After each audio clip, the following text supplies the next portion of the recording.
Good morning to all of you. How are you? I hope all of you are fit and fine. In our previous class, we were reading a play which was written by J.B. Priestley, and the name of the play is Mother's Day. In this, there are basically 4 to 5 main characters like Mrs. Fitzgerald, Mrs. Annie Pearson, then comes Cyril Pearson and Doris Pearson. These are the children of Mrs. Annie Pearson and Mr. George Pearson. And we have noticed that in this play, Mrs. Fitzgerald, who was the neighbor of Mrs. Annie Pearson, she actually wants to realize Mrs. Annie Pearson that your family members doesn't treats you in a correct manner or doesn't treats you in a right manner. And we have seen that the moment the Mrs. Fitzgerald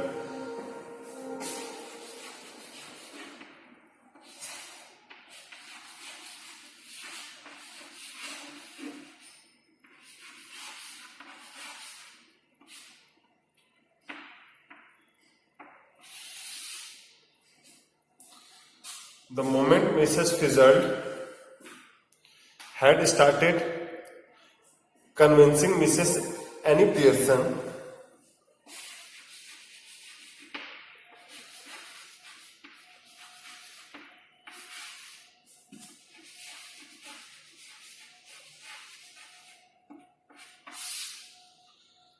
and the moment Mrs. Fitzgerald convinced Mrs. Annie Pearson, and both of them has changed their personality.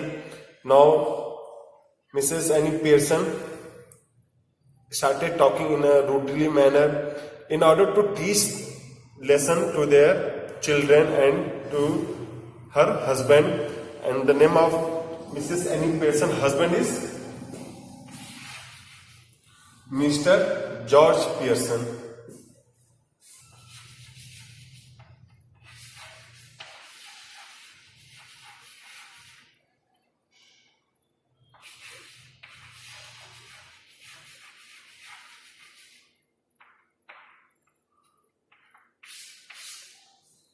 Mr.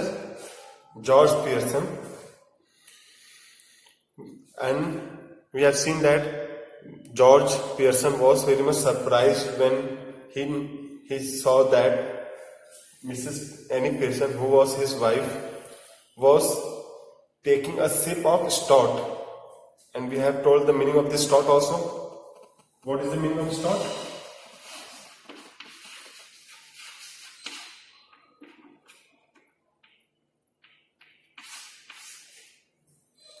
And what is the meaning of stout? Stout means a strong black beer.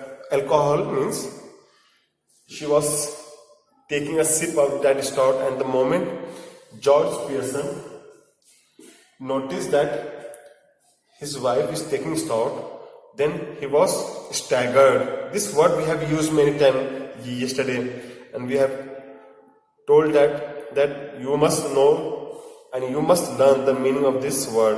What is the meaning of this word? Staggered.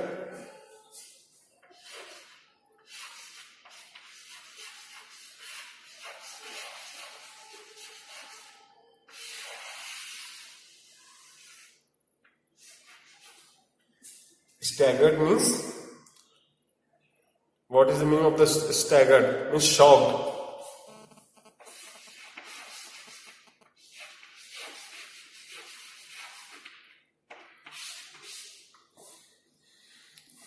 George Pearson was shocked, was staggered when he saw that Mrs. Annie Pearson was taking a sip of stout. And then let's see. Then George Pearson says that I don't like surprises. I am all for a steady going on. You ought to know that by this time, George Pearson said to his wife that you are taking this stout in this time. This is not a good habit. By the way, I forgot to tell you this morning, I wouldn't want any tea. George Pearson said that I forgot to tell you that Mrs. Annie Pearson that in the morning I wouldn't require any tea. Special snooker match night at the club tonight. She said that. Here, George Pearson said that he have to move towards the club. For what? He have to move towards the club for playing the snooker. That's why he said that special snooker. I wouldn't want special snooker match night. Means tonight he had to went to club and there he have to play snooker and a bit of super going. So no tea. That's why he told to his wife that don't prepare tea in the morning because he have to move towards the club for playing the snooker match. Mrs. Pearson, that's all right. Mrs. Pearson said that's all right. There isn't any. By these words, Mrs. Annie Pearson want to realize that what you want, I have not already prepared it. Means you have said that don't prepare tea, and the reality is that I have not prepared the tea only.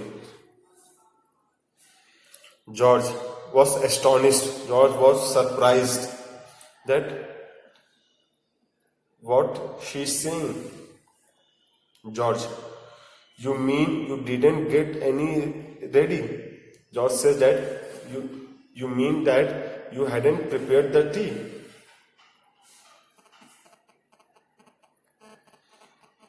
Mrs. Pearson, yes, and a good thing too, as it's turned out. George, aggrieved over his wife, Mrs. Annie Pearson. That's all very well, but suppose I had wanted some. George said that if you hadn't prepared any tea, then suppose I have to do some work, then what you will provide me? Mrs. Pearson, my goodness, listen to the man. Now Mrs. Pearson said that listen to this man, what he's saying. Annoyed because I don't get a tea for him that he doesn't even want. Now Mrs. Pearson said that, see this man who himself says that he doesn't want any tea, and now he's saying that if I want tea, then what you will provide me? That's why Mrs. Annie Pearson said that, see this George Pearson, who is asking a silly question. Ever tried that at the club? George, tried what at the club? Now George asked that, what you want to say that what I tried at the club? Mrs. Pearson, going up to the bar and telling them you don't want a glass of beer, but you were annoyed because they haven't already poured it out. Try that on them and see what you will get. Now Mrs. Pearson said that, suppose you are going to the bar. Right now, Mrs. Annie Pearson want to teach a lesson to George Pearson. That's why she said that, going up to the bar and telling them you don't want a glass of beer, but you were annoyed because they haven't already poured it out. Here Mrs. Annie Pearson want to compare the dialogue, want to compare the speech of George Pearson with Annie Pearson, because earlier we have seen that here George Pearson said that I don't want tea, After that, he said that why you have not already prepared. Same thing was presented in a different manner by Mrs. Annie Pearson. Here, Mrs. Annie Pearson said that suppose Mr. George Pearson, if you went towards your club and there, if you said to that the waiter that I don't want any beer, and after some time if you scold him that why you have not given me any beer, then what they will think about you. Same thing you are doing with me. George, I don't know what you were talking about. Now George says that what you are talking about, I am not getting it. What you want to say? Mrs. Pearson, they had laughed at you even more than they do now. Now Mrs. Pearson said that I know what they will say and what they will react towards you. And you are saying that I don't know what you are saying. Now Mrs. Pearson said that they might laugh at you, and this laugh will be more than they laugh on you regularly. Means the reality is that they always laugh at you whenever you went to the club. But when this type of behavior you will do in your club, they will laugh more in comparison to their routine laugh, which they always laugh at you. Now George, and in this chapter, in this play, we have noticed two words, and these two words have been used many times. One was staggered, and the second is indignantly.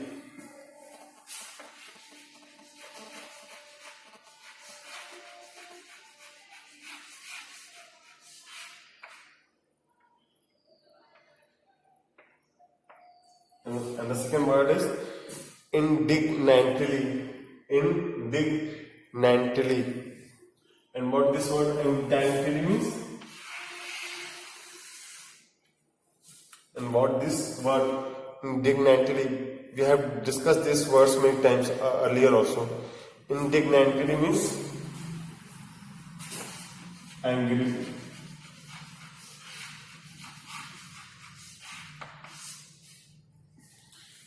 Indignantly means angrily. Okay. Two words learned by heart.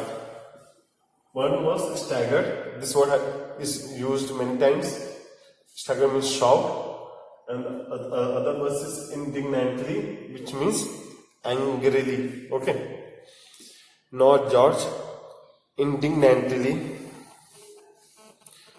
laugh at me. They don't laugh at me. George angrily says that, Mrs. Annie Pearson, you are saying that the people in the bar, they laugh at me. But the reality is that they don't laugh at me. Mrs. Pearson, of course they do. Now Mrs. Pearson said that, of course they laugh at you. You might don't know, but the reality is that they laugh at you. You ought to have found that out by this time. And she said that you will find out this thing very soonly. Anybody else would have done.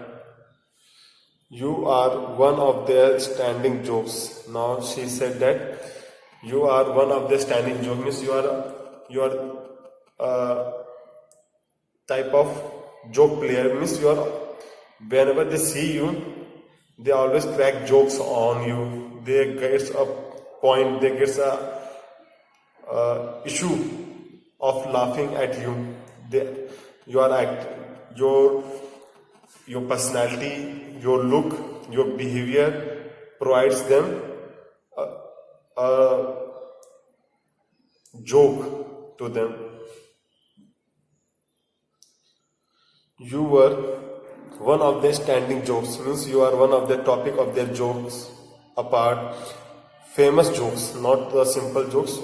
You are the famous for your behavior, for your personalities. They call you Pompey Ompy Pearson, and here Mrs. Pearson said that they tease you, they they pass comment on you, and they says that Pompey Ompy Pearson means these are the words by which they tease you. These are the words by which they laugh at you. Pompey Ompy Pearson, because they think you are so slow and pompous. Because they think that you are so slow and you are so dull like pompous.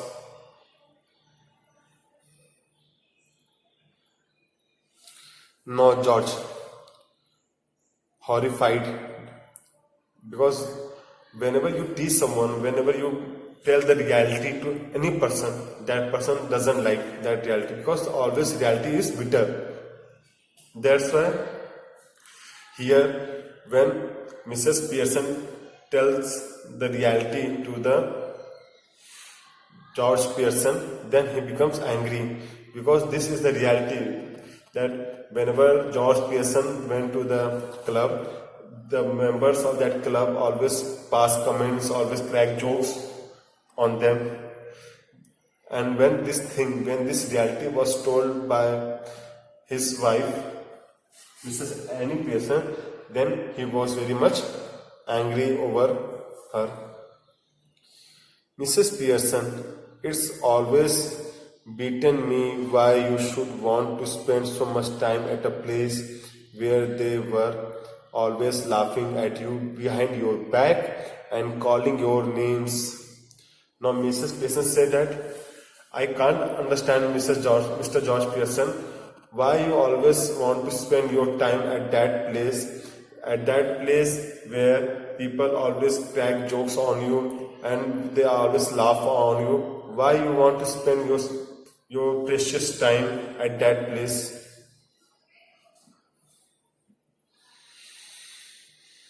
Leaving your wife at home night after night, and Mrs. Pearson said that you want to spend your time in your club where people laugh at you, and you are leaving your wife alone in the home for the whole night.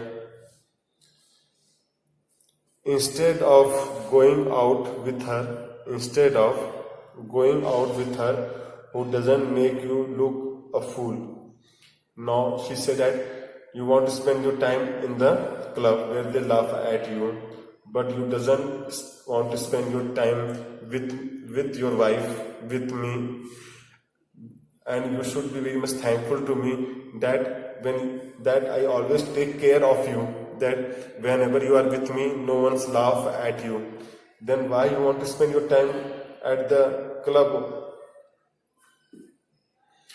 Cyril enters right now. Who was Cyril? Who was the Cyril? Cyril Pearson was the son of Mrs. Annie Pearson and Mr. George Pearson. Cyril enters right with a glass of milk. Cyril comes from the right side and he was holding a glass of milk in one hand and a thick slice of cake. Actually, he was holding a glass of milk and a slice of cake in the other hand, and he enters from the right side. George, almost dashed, turns to him appealingly, and George, who was standing there, actually George and Mrs. Annie Pearson conversation was going on, and while they were talking on all this issue, from the right side, Cyril Pearson enters with in the one hand a glass of milk and in the other hand a small slice of cake. And when George Pearson looks towards the Cyril Pearson,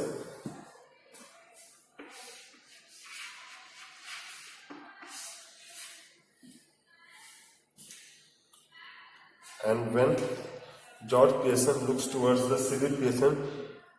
He looks appealingly. He was looking very much sympathy towards George Pearson. George, here Cyril. Now George is saying, here Cyril, you have been with me to the club once or twice. They don't laugh at me and call me Pompey Pearson, do they? And because Mrs. Annie Pearson had told the reality to the Mr. George Pearson, that the members of the club call you Pompey Pearson and they laugh at you. But in order to prove that they doesn't laugh at me and they doesn't call all this nonsense thing, she want to give the evidence.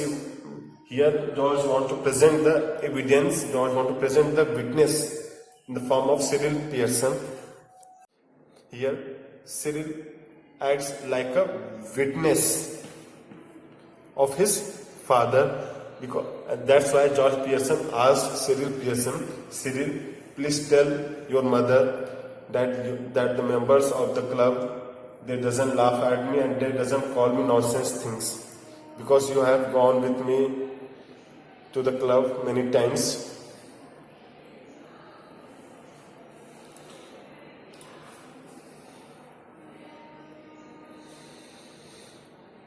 Cyril was embarrassed when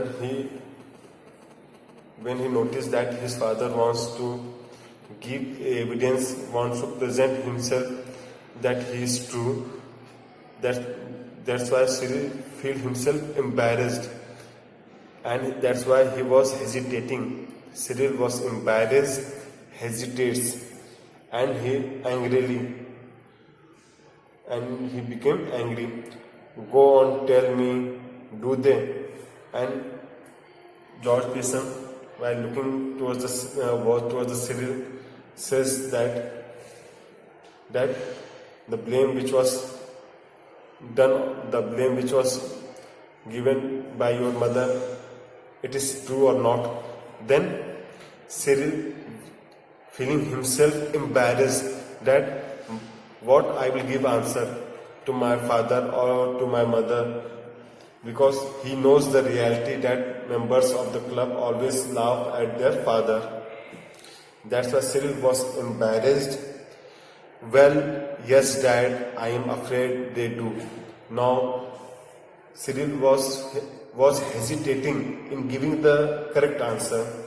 That's why slowly, intermittently, he gives the answer, yes, Dad, they laugh at you. Because he feels that the moment he will give the answer, his father will become embarrassed, will feel bad. That's why he was hesitating in giving the correct answer. George slowly looks from one to the other. George slowly looks from one to the others. Means George started looking towards the Mrs. Annie Pearson and towards the Cyril, and he was staggered. See, that's why I said that learn this word meaning. Again, see, this word had been used. Staggered. Staggered means shocked. Because few words are always used. That's why in this play we have noticed that this word staggered, intently had been used maximum times. That's why I said that learn this word's meaning. Staggered means shocked. And when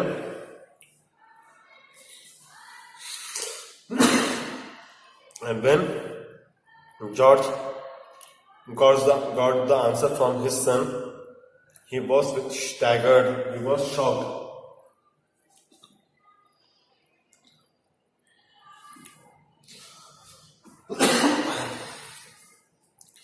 George, slowly, well, I will be damned. George exits left slowly, almost as if somebody had hit him over the head. And the moment he got the answer from his son, it seems to him that someone had hit him on his head. after watching him go, turns indignantly to Mrs. Annie Pearson. See, again, this word has been used, indignantly. I've said that this word will be used maximum times.